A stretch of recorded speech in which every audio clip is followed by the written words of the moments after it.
everyone, and welcome back to another video. So in today's video I thought I would film for you the Mighty Meatzza. It's out of the Slim & Well magazine. This is what the magazine looks like. It's the newest one. It is the March to April 2018 and it's on page 14. It's just a little section, but I thought, how delicious does that look? Looks absolutely yummy. So for this you will need all of that there. So if you want a screenshot now. But it's what does it say? 500 grams of passata, basil. It says fresh basil. I'm using dried. Garlic, again I'm using dried garlic, and I'm using oregano. A chopped onion, which I've got here, a tablespoon of tomato puree, which I've got there, dried chili flakes I've got here, a pinch of dried chili flakes it says, pinch of sweetener. I'm not going to use sweetener, I don't see the point, and that's it for that part. The mince you will need is 500 grams of beef mince, 5% beef mince, and 250 grams of 5% or less pork mince.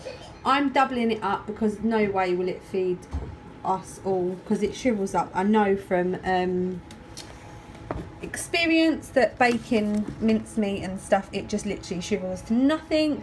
You'll need an egg. You will need some fat-free cottage cheese. I'm using the onion and chive one. And then your toppings. So I'm going to use mushrooms. I'm going to use red onion. I've got a red and yellow pepper. I've got tomatoes. So that is everything we'll need. And I will just talk you through how to make it. So the first step is to preheat your oven to gas mark number 5 or 190.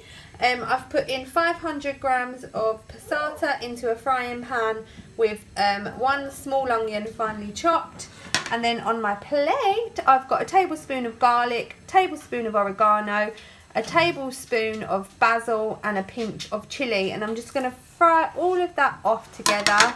Oh, and I need to add a tablespoon of tomato puree to this as well, and then I'm just going to fry all that off together and simmer it until it makes like a nice thick sauce. So I'm just adding in my tablespoon of passata, and I'll give that a good mix through and let it simmer. So the next step is to mix your mince and your pork together with with 2 teaspoons of dried Italian herbs. Again, just using a little bit of oregano and a little bit of basil. Not too much in the meat. And then it wants an egg, 1 beaten egg, and 1 teaspoon of Worcester sauce in here. Just do that quickly. I'm going to do it by eye with the Worcester sauce, just because. And then you're going to have to get your hands dirty, I'm afraid. You're going to have to mix it all together. So I need to put the egg, 1 beaten egg in here, and then I'm going to mix it all together, and I'll show you what it looks like in a second. So my sauce, I've turned the light on, my sauce is starting to bubble, so I've turned it right down because I don't want to burn it, but because it will thicken up. So I'm just going to turn that right down. And then I've just mixed that all together with the egg and all the herbs and everything, and I'm going to make it into a pizza base shape on a foil lined tray. Now it does say use a pizza one, but I haven't got pizza one, so I've just foil lined a normal tray, and I'm going to shape it into the shape of a circle. And then it says put it in the oven for 12 to 15 minutes, but obviously I've doubled up the meat, so I'm going to have to be about 20 to 30. I'll check it and I'll let you know. I'm just going to fry like my tray, I think. There's a bit of meat there that can go in a sec. And I'm going to put my meat on top of here. So there we go. I've just spread it out onto a tray as best as I can into a circle shape.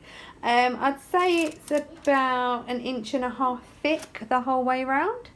I'm just going to put this in the oven now, and I'll keep a check on it. So while the meat and the sauce are cooking, I'm going to slice up my speedy veg to go on top of the pizza or the meatza for when it's out of the oven. As like I said, I'm using some tomatoes, some mushrooms, a yellow pepper, a red pepper and a red onion. You can use whatever toppings you like. If you wanted to sin some pepperoni and make it a bit more interesting.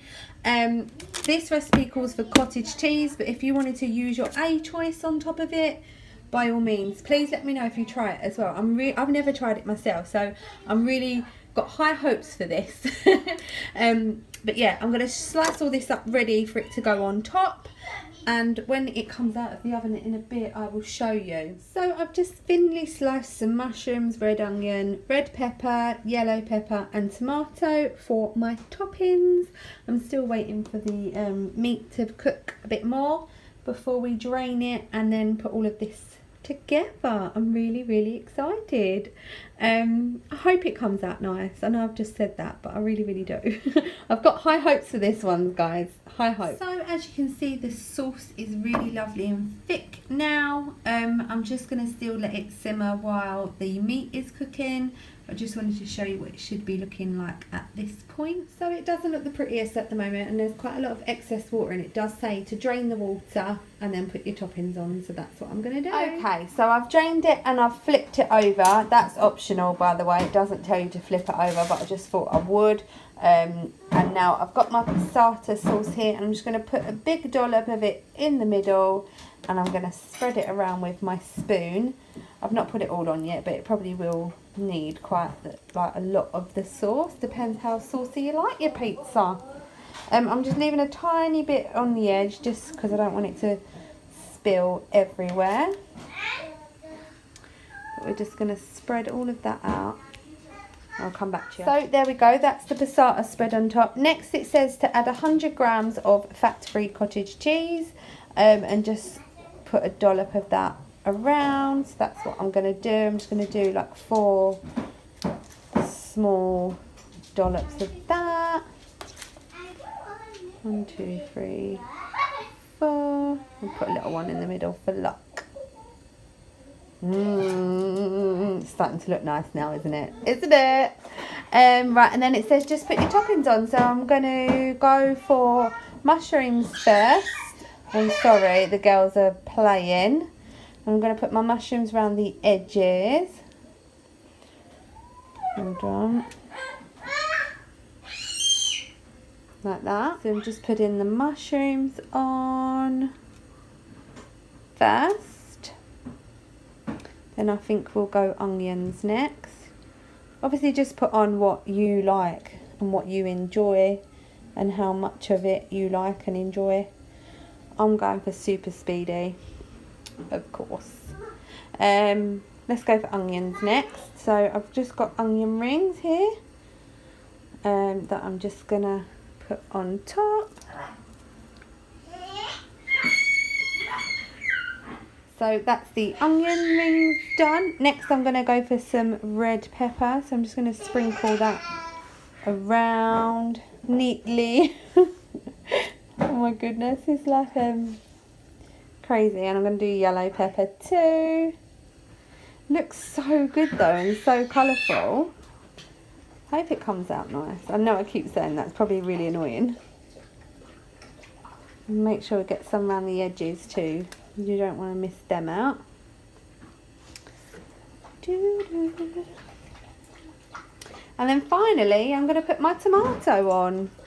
So with the tomato, I'm just going to push that down. One there. Oh, not there. We'll go through the middle maybe. One there. There we go. Look at that. It looks like a monster. It's huge. Can you see?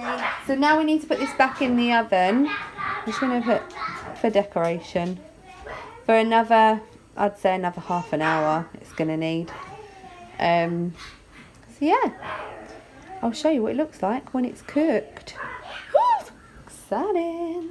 So guys, I've just took it out of the oven. It's been in there for half an hour and it looks absolutely amazing. I'm going to cut it open and I'll show you what it looks like, but I won't be able to do that one-handed, but I just wanted to show you it whole for now. Just looks so good. So let me know if you give it a go.